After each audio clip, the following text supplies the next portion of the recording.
This episode is brought to you by Amazon. Sometimes the most painful part of getting sick is the getting better part. Waiting on hold for an appointment, sitting in crowded waiting rooms, standing in line at the pharmacy, that's painful.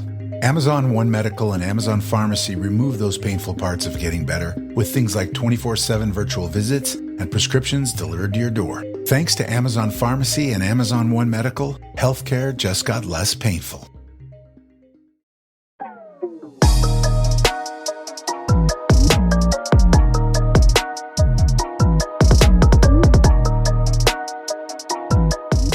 Welcome back to Mama Mystery. I am your host, Kelly. And I am your co-host, Austin. And this is a podcast where we talk about true crime stories. I tell Austin a story he has never heard before, and he gives me his genuine, unscripted, authentic reactions. And I've never heard of any true crime, so it's not hard to catch me off guard. For sure.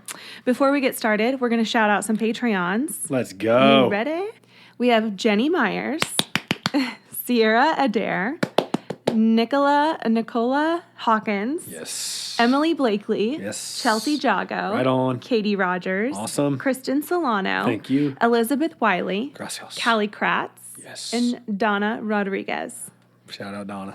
Yay, shout out to our Patreons. Thank you so much for joining our Patreon. If you would like to join, you can go to patreon.com/Mama Mystery. You get a bonus episode every month. You get ad-free episodes. You get access to our private Facebook group where you can catch us, sometimes record these live, and then it just like stays on the page so you can watch a video of us recording. Mm-hmm. And you also get stickers in the mail. And the stickers come with an autographed note from Kelly, which if you save those, someday they might be worth some serious cheddar.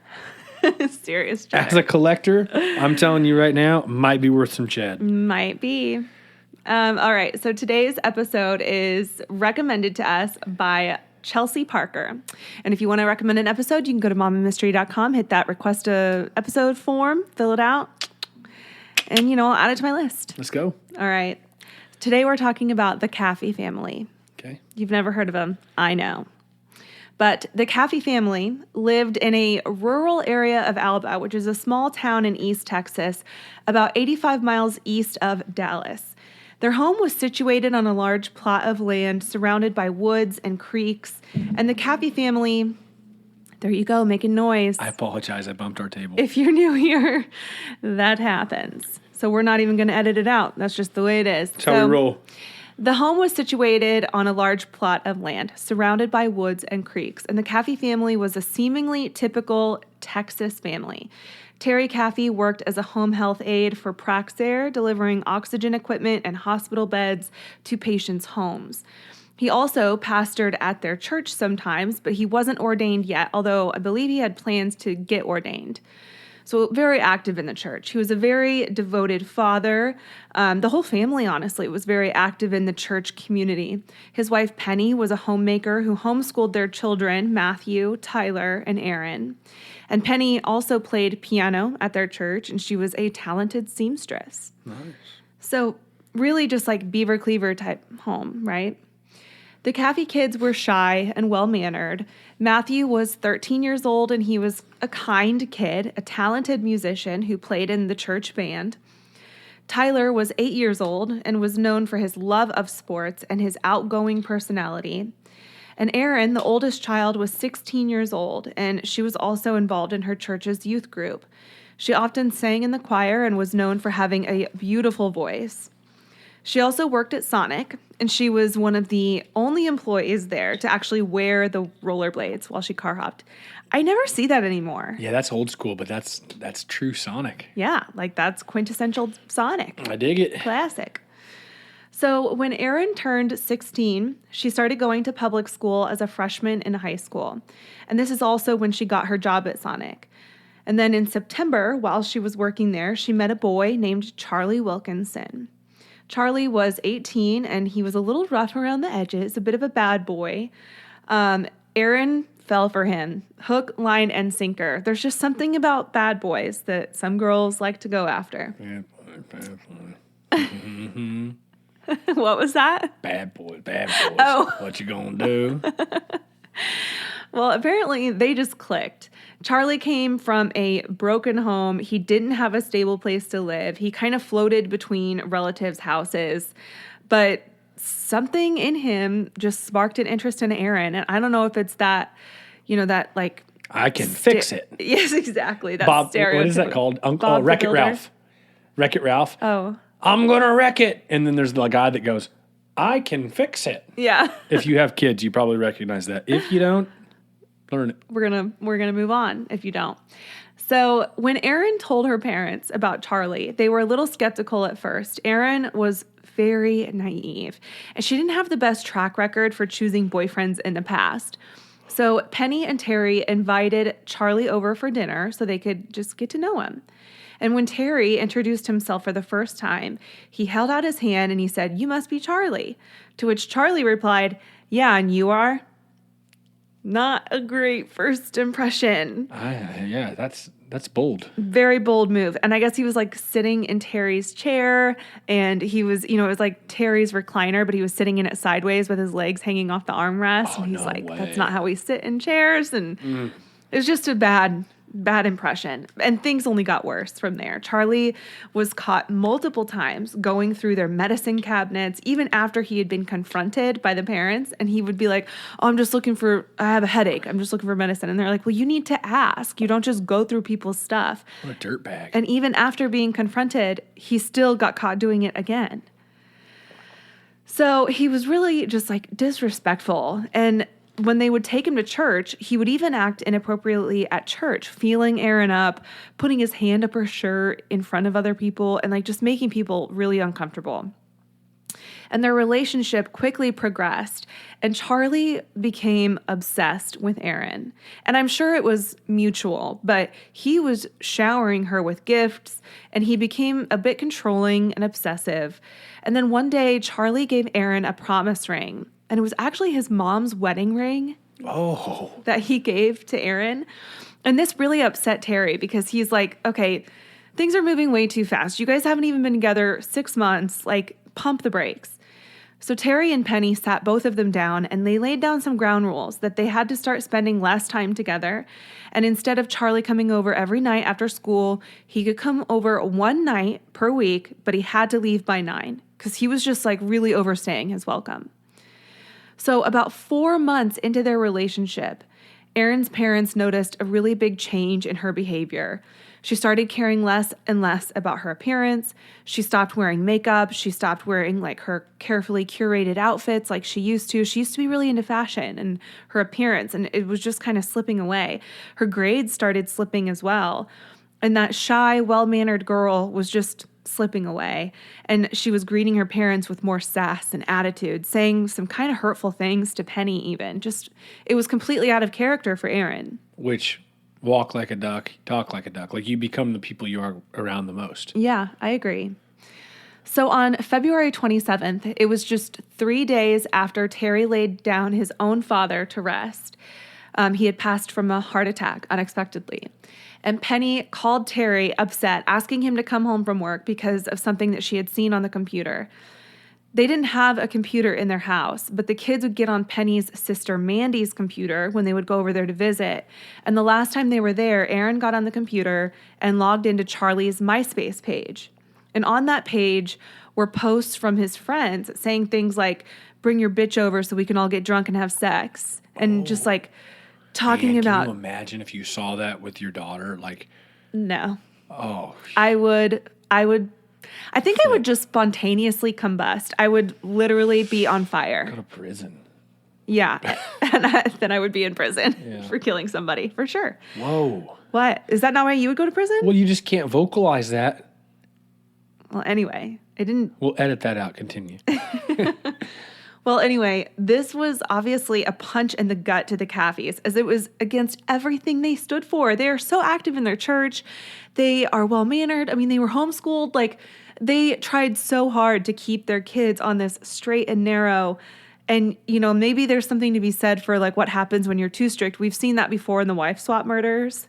Do you remember talking about that case? I don't remember that, but I was going to actually say this without going too far into it. Mm-hmm. I know kids I grew up with that their family was doing everything they could to keep them in check, and it was like they were helicopter parents. And the second they had a taste of freedom, those kids went nuts. Yeah. I mean, it's not funny because like sometimes really bad things happen, but it does just go to show that sometimes being a little too strict can really blow up in your face. Yeah. Yeah. So yeah, they find this MySpace page, and they just could not believe how off track Erin had gotten, and knew that they needed to put a stop to this relationship. This really was the last straw. So that night, Terry told Erin she had to break up with Charlie, and that as long as she was living under their roof and she was still under the age of 18, she had to abide by their rules, especially because there were two little boys there, and they didn't feel like it was fair to them to disrupt their lives just so that Erin could kind of do whatever she wanted.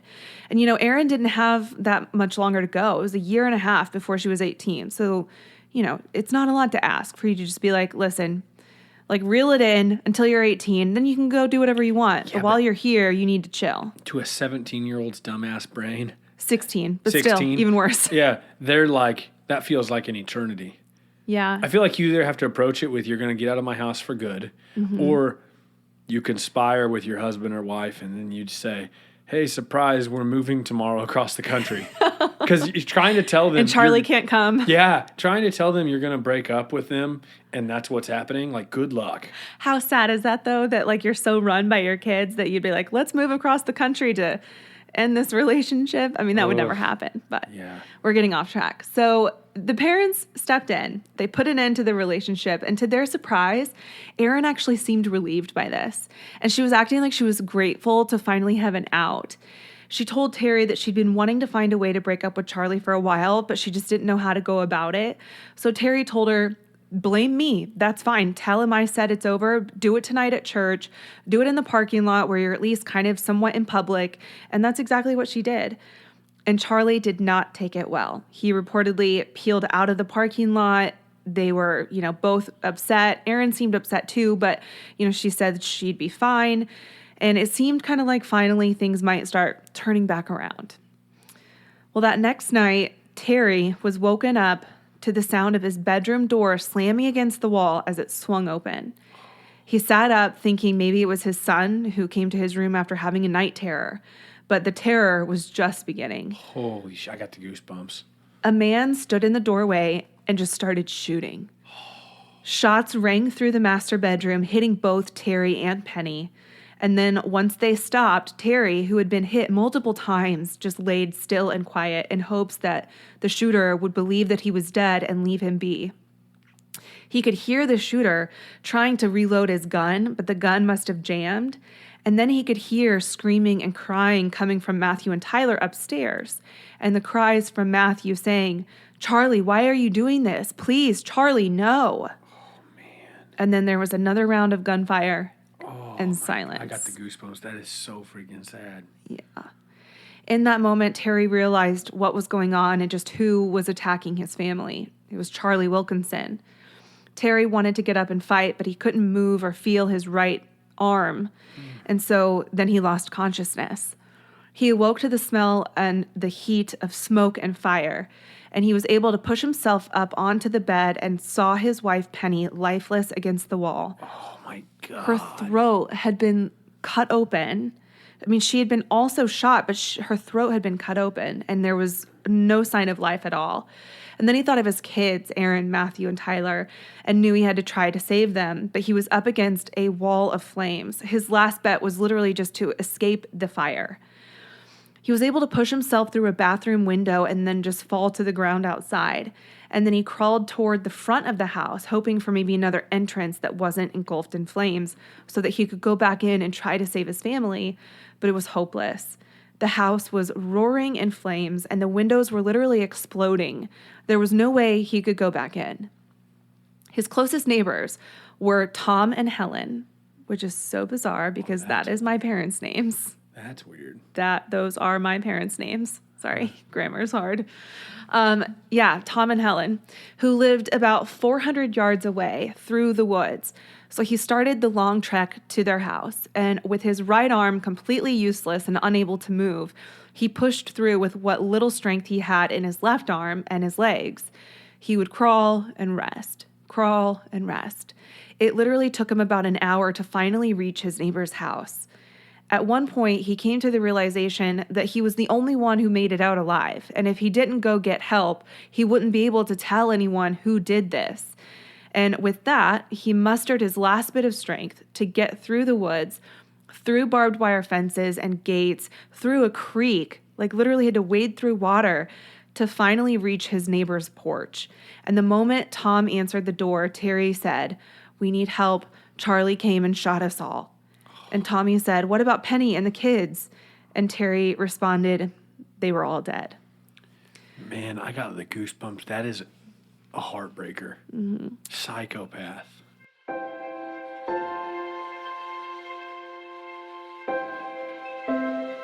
This episode is sponsored by BetterHelp.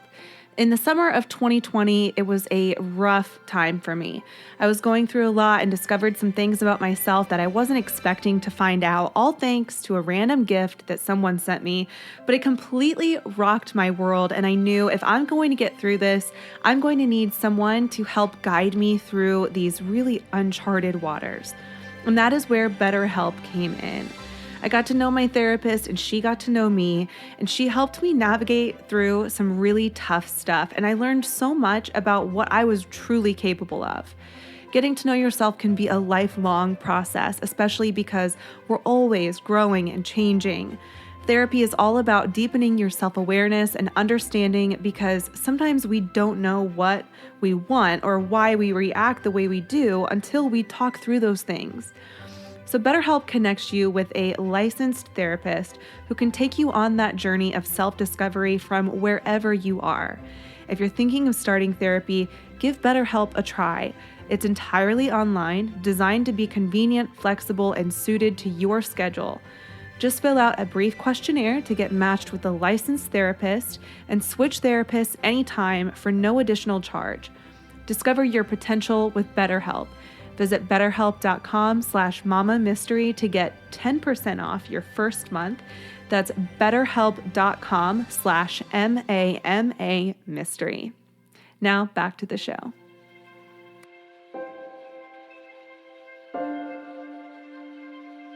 So when EMTs and sheriffs arrived, they were able to ask Terry who did this to them, and he told them it was Charlie Wilkinson. Terry had been shot at least twice in the back. One bullet lodged into his shoulder and another in his rotator cuff. Another shot his upper arm and damaged a nerve, rendering that arm useless after the attack. And he was also shot in the right side of his face, which went through his sinus cavities and exited through his left ear canal.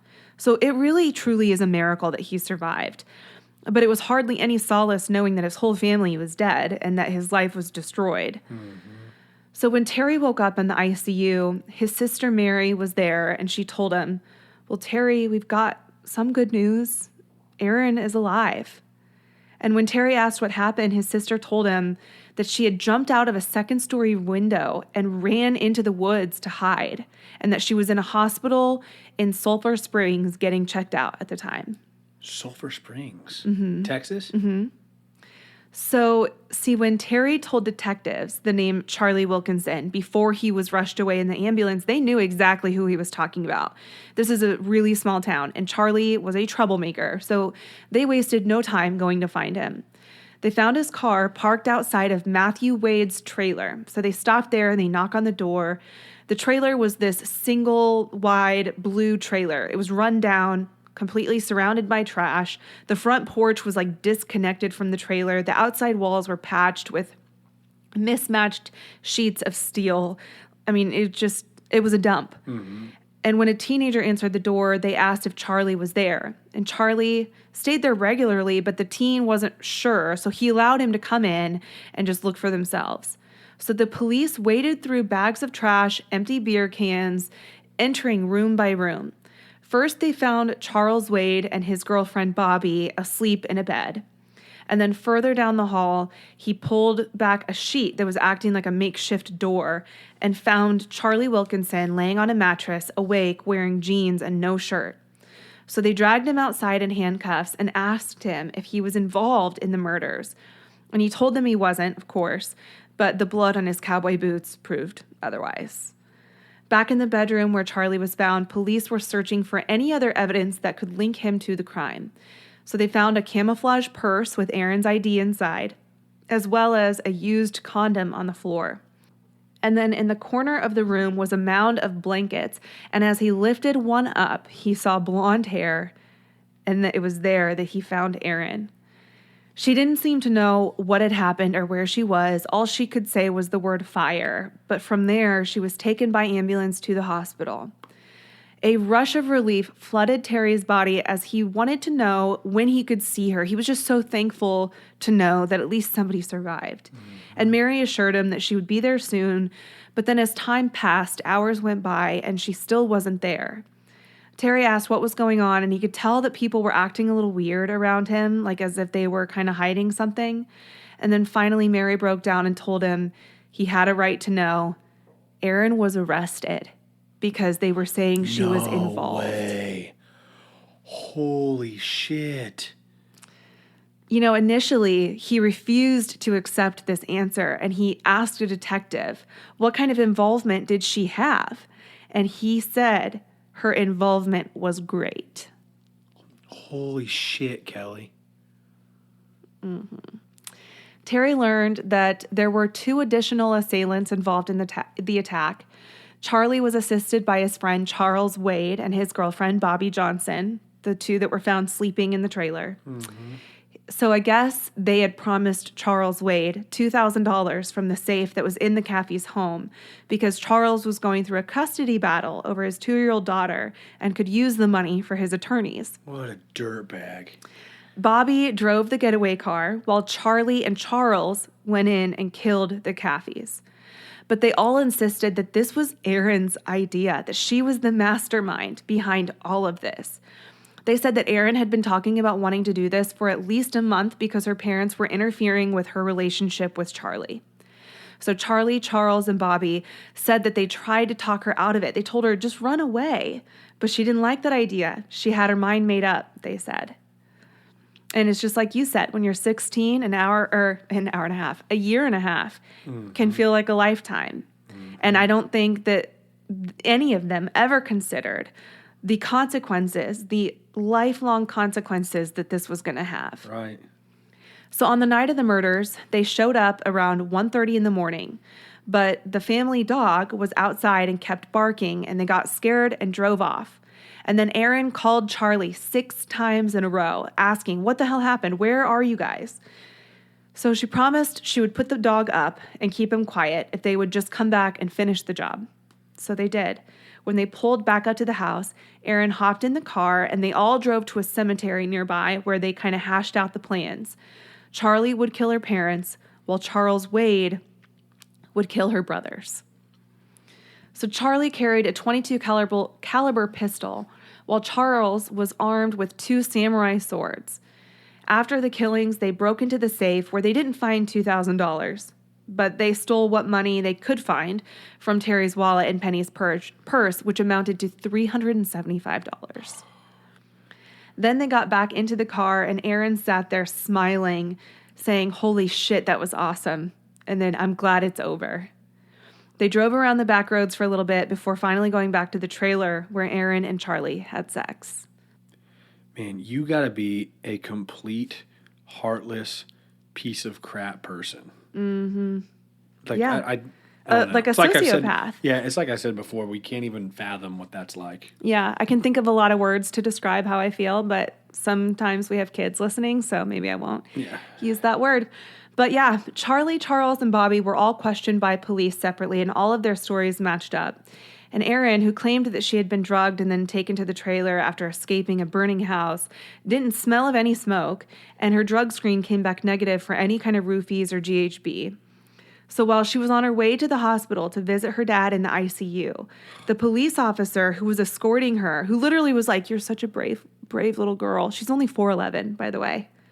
She's a tiny 16-year-old girl. Mm-hmm. So this police officer is escorting her and gets a phone call instructing her to arrest Erin for her involvement in the murders. And then Erin's grandmother, who was with her at the time, also asked her if she had anything to do with this. And through tears, Erin passionately denied it. But she was taken to the juvenile detention center where she was charged with 3 counts of capital murder, which if she were to have been charged as an adult is punishable by the death penalty. But since she was a juvenile, even though she could be tried as an adult, if you're a juvenile, you still can't be given the death penalty. The maximum sentence would be life in prison. So one of her ex-boyfriends, Michael Washburn, had also come forward and admitted that Erin had tried to get him to kill her parents also. So she'd been doing this for a while, like trying to get somebody to kill her parents. He said that her parents didn't want them dating, and it I guess, angered her so much that she was going to hire somebody to kill them, that every time she got a boyfriend that she really liked, her parents would try to break them up. And so she had just had it. Now, despite hearing all the evidence against his own daughter, Terry continued to visit Erin and offer her his support. He even held her hand during the court appearances, which really puzzled many people in the community who were heartbroken and outraged over these senseless killings of their friends. Mm-hmm. Like, the details are really disturbing. Little 8-year-old Tyler was hiding in his closet in the fetal position and was stabbed in the back of the neck 3 times with a samurai sword. Matthew was shot in the face after looking in the eyes of his killer. Do you think he was so in denial and, loved her because she was his daughter? Or what do you think? I think in the beginning it was denial. He had a lot of rage for Charles and Charlie and wanted the death penalty for them. And he has admitted that he contemplated bringing a gun into the courtroom and just blowing their heads off because, that's how much rage he had. Mm-hmm. And then over time, he, I guess he's a very religious guy. So he found a way to accept it. Yeah, he found grace and forgiveness in his heart. He even wrote a letter to the court asking them to spare Charlie and Charles's lives of the death penalty. What? Just give them life in prison. But, that's not my place to say that they deserve death. So the boys were actually offered a plea deal in which they accepted and pleaded guilty to 3 counts of capital murder in exchange for life sentences without parole. And then Bobby was sentenced to 40 years in prison for her involvement as well, and she's required to serve at least 20 years. But 4 months after the murders, Terry reconnected with an old friend, Sonia Webb, and they started dating and were married after only a few months. In fact, they were married in the same church where his wife and 2 sons' funerals were held just 7 months prior. That's really fast. Yeah. And listen, I'm not here. Okay, I'm judging a little. I can't even say I'm not here to judge. I'm not going to judge. I'm judging a little. Because let me tell you something, Austin. If I get murdered and our kids get murdered and you move on in 7 months, I'm going to haunt the shit out of you. Do you understand? Let's not make this a personal thing between us right now. My eye is twitching. That's how upset it has me. That's crazy. That's pretty damn Doesn't quick. that just seem really hasty? You're judging. I'm not going to judge. Oh, just judge. Do it, please. Just judge with me. That's out there, though. That's quick. Well, they ended up splitting up, I think, in 2013 it was. And he even admitted that he moved on too fast and that it didn't work out because of that. Him. Yeah. But that sucks. That's really, really fast. I feel like that relationship was probably doomed from the start just because obviously it was too fast. And I'm sure they had a lot of people saying, are you sure about this? But that's so much to process. It's a lot. And, I feel like some people out there, the way they would process it would be trying to move on. But obviously he wasn't able to move on because it didn't last. Well, yeah. And then he got remarried again to another woman who supposedly is his second cousin. I don't know. There's a lot of stuff, okay? I didn't even really want to mention it, but it's out there. And, we don't have to talk about that anymore. It's just a very bizarre situation. It's something that I will never understand, hopefully. But as a wife and a mom, I can't help but feel a little sad for Penny because I doubt that's what she would have wanted. But I don't know. I don't know Penny that well. So. What a roller coaster episode. It's just a roller coaster. I don't know. What are your thoughts? Everyone grieves differently. There's no handbook to grief. And I get that. I know that. But That's just seems really fast. I don't know. We don't have to talk about that anymore, though. So once a month, Terry makes the 3-hour trip to Gatesville in Texas, where Erin is incarcerated. At Terry's request, she received a lesser sentence than life without parole. He wanted to make sure that she had something to live for.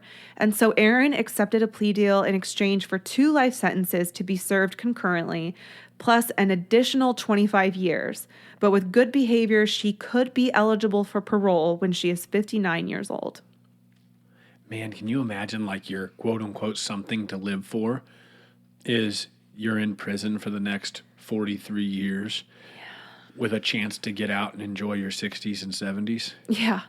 Like, man, that's wild. And like, you just better hope your dad is still alive by then. You know? I mean, on the one hand, it's like a true testament to his faith. And, you know, there was a really cool, he wrote a book on this, and I read the book, but he included this excerpt where he went to the site where the house burned down shortly after the incident. And he was just like devastated, crying out to God, like, why would you let this happen? Like, how could you let me down like this? And then all of a sudden, like, because everything in the house was burned. He didn't have anything to remember his family by, right? And then, like, this little piece of paper kind of caught his eye, and it was kind of stuck up against a nearby tree. So this piece of paper, it looks like it was, like, torn from a book, and it was probably one of Penny's books because she was a really avid reader. But the edges of the book or of the page were all burned, and the very first thing you could make out was, quote, "I couldn't understand why you would take my family and leave me behind to struggle along without them. And I guess I still don't totally understand that part of it, but I do believe that you're sovereign, you're in control," end quote. And so it's obviously like a book, talking, I think it's from the book of Job, out of the Bible. But he found that piece of paper, he framed it, and he felt like that was really just his sign from God that, you know, this is not something that he's capable of understanding because God's ways are his own. And he was just going to like lean into his faith and trust that God had a plan. You know, I don't know. That's wild. I back to him, like moving on so fast real quick, and just in general, the whole thing. When you put yourself in those shoes and you try to imagine yourself in that, as miserable as that is, truly, if you had nobody and nothing from your, like imagine if right now everything from your life was wiped away, everything. Like, you would want a relationship, you would want somebody to talk to, whether it be a friend, a girlfriend, whatever it may be. Like, God, you would just be so lonely and your life's wrecked. Yeah, It's and insane. I know he struggled with suicidal thoughts for a long time. How could you not? Yeah. And, Jeez. you know, obviously this is a horrible, devastating thing that nobody, you know, it's obviously rare that anybody experiences this type of grief. And, you know, I'm sure there's a lot of survival's guilt too that played into that. And then knowing that your own daughter was the one that planned all this, like, there's a lot to dive into. And I guess, you know how everybody has their own shit? Like, everybody does, right? Everybody has their shit. Some people's are worse. This dude's shit is sitting there telling somebody, so tell me a little bit about your background. Well, my daughter and her stupid boyfriend and their friends murdered all of the people in my family, and my house and everything was lost and burnt down. I mean, that dude's shit trumps everybody's. Not that it's a contest, but that's nuts. No, but I think his mission is to turn it around for something good. And so he's done a lot of like ministry since and spreading his message about forgiveness and grace. And I mean, if anyone can attest to what it means to forgive, I'd say it's him, because I don't know that I'd have it in me. And thank God the dude has strong faith and whatnot, because I'm sure that has helped him. Yeah. And I will be completely honest, you know, I'm not big into faith. Like, I wasn't raised in a church. I don't know much about religion. But this definitely, reading his book, like, kind of had me leaning that way. Like, maybe I do want to learn more. Maybe I need to get the kids into some sort of structured church. I don't know. But I'm not the most religious dude ever, but I'm very like spiritual and think deep about stuff like that. And I believe in God and everything. And I think that, man, you in a situation like that, guys, I think it'd be a big testament to that helps you get through. Yeah. A lot. For sure. Because I feel like you could go one way or the other. Like I have a friend who lost a child, and I just think, man, that would really, really test my faith. No Because doubt. what kind of God would allow something like that to happen? I think that's the natural first question that enters your brain when something like that happens. Like, what kind of God would allow something so horrible to happen to a child? Mm-hmm. But, you know, that's an episode for another day. That's a discussion for another day. Because I know, you know, there's a lot that could be said for all of that. But we don't have to get Politics, all into religion, that. all that. We'll leave it alone. Is that the episode? That's all she wrote. And tomorrow we'll be back with some headlines. We have some weird stuff going on this week. There was a guy out of like Georgia who went missing, and then he was found wrapped up in a rug or something, and they're saying there's no foul play suspected. Like, it reminds me of the Debbie Collier story, who went missing after she sent her daughter this creepy Venmo that was like, they won't let me go. The key is by this house, or by this pot in front of the house. Here's a bunch of money. And then she was found burned, half Yeah, that was nude. weird. Yeah. And they said it was a suicide. I'm like, can someone explain this to me? Mm-hmm. So tomorrow we're going to dive into that story about the guy in Georgia that was just found. And I'll probably update on Debbie Collier too, because I need answers. And you're going to have some good news for us tomorrow. Mama. Mystery. Out.